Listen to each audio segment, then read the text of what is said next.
Hey folks, here at OS and VTXreviews.com. You're watching our exclusive video first look / unboxing of the Xiaomi Note.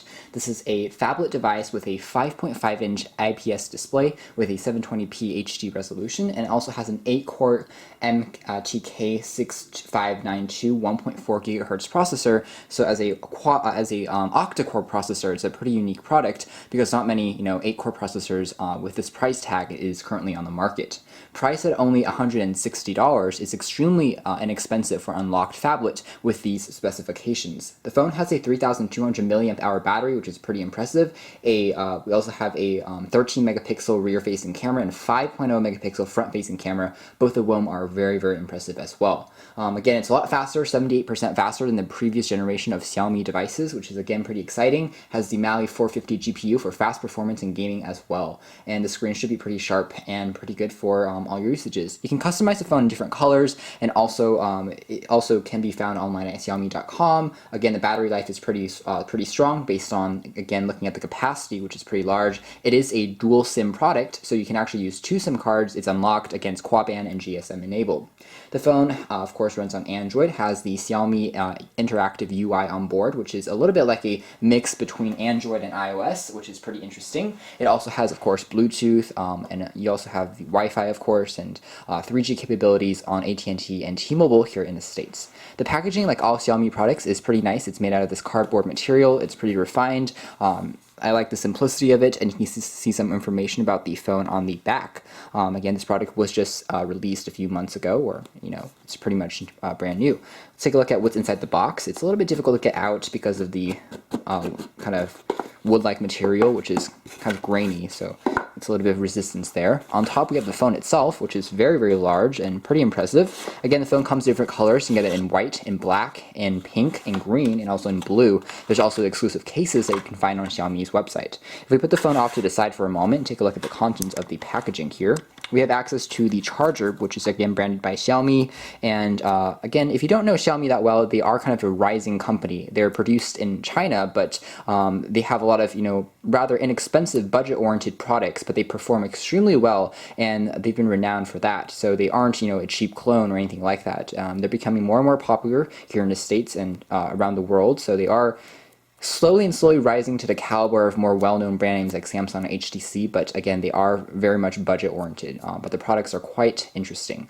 So again, this is the charger tip. Again, it takes a very small portfolio. You can take it with you when you travel. This is the US adapter to a USB 2.0 port for charging. There's also other tips available, I believe, if you purchase it from their website. Over here, we have access to if we rip this open, charging cable that also dubs as the computer cable. This one actually connects to the charger port and the other end to a micro USB end for you to plug into the computer for charging and syncing information. As you can see here, it says Xiaomi on it, so it's pretty nice as well. Nice detailing. Over here we have access to some documentation, what looks like it. Again, very interesting to have this like paper-like effect. It's cardboard, so it's going to be recyclable, but also it seems pretty nicely packaged and presented, which we are fans of already. It's a little bit difficult to get out though without kind of ripping off the pages. It's a little bit thin in terms of materials. In here we have access to the Xiaomi documentation guide, which is printed in full color, telling you how to use the SIM cards, the capacitive controls on the bottom of the handset. Again, this phone was just pretty much nascently released, so it's pretty exciting in that department. It comes with, I believe, 8 gigabytes or 16 gigabytes of memory, and you can expand it via a micro SD card for further, usability for storage of songs and music and all that stuff.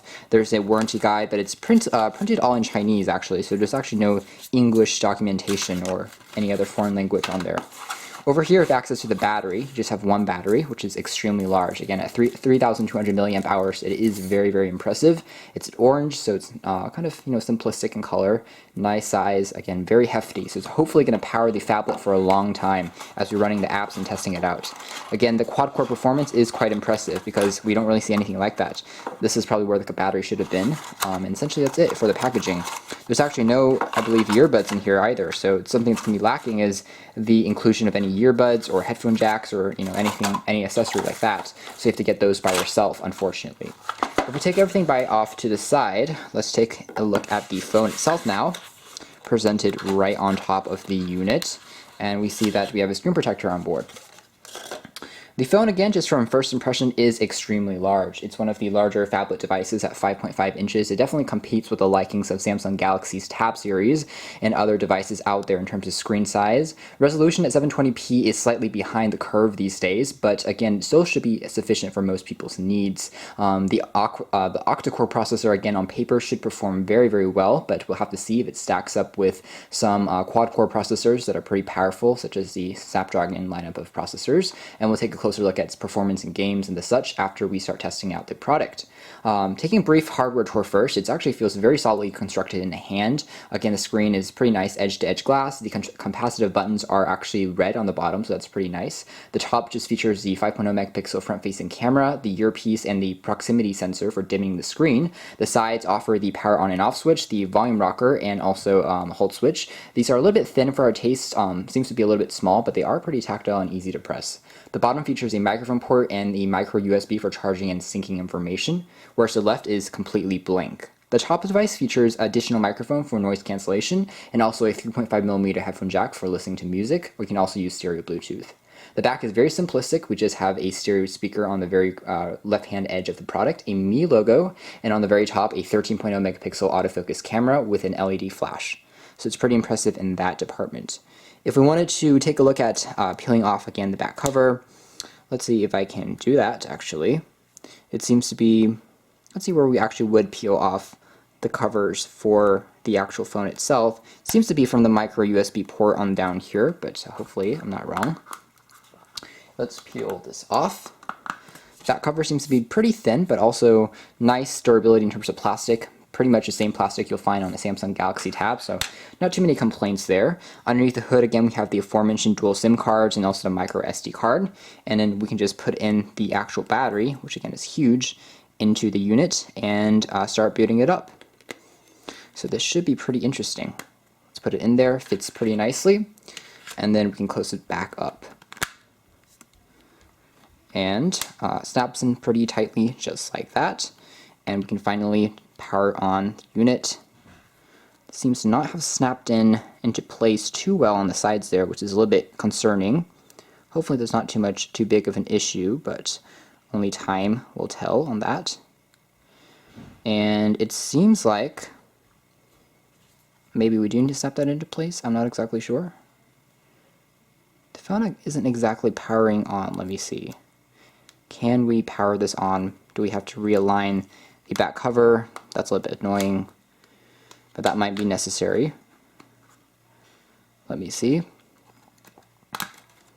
Let's try and put on the back cover again, this time firmly pressing in the cover onto place on the sides there. Go along the corners. Should be snapped into place this time, and indeed we can now press this power on and off button, and hopefully the device again has some battery life and it can power on.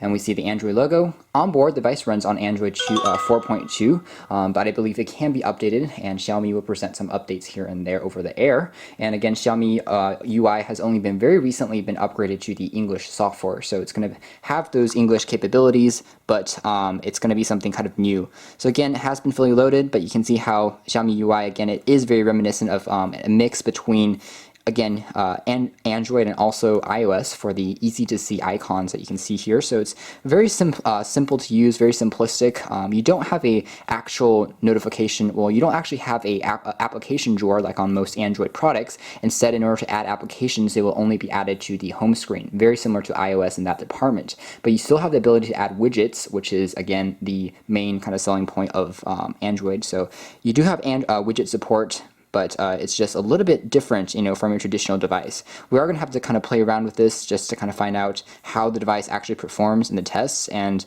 if it's really as powerful as the processors and specs will tell. But so far it seems to be pretty impressive, and we are definitely eager to get this phablet into the labs and start testing it out. Thanks for watching this video. First look at the Xiaomi Note 5.5-inch phablet device with an Octa-Core processor here at OS and BTXReviews.com, and also our brother site at OS Tech News.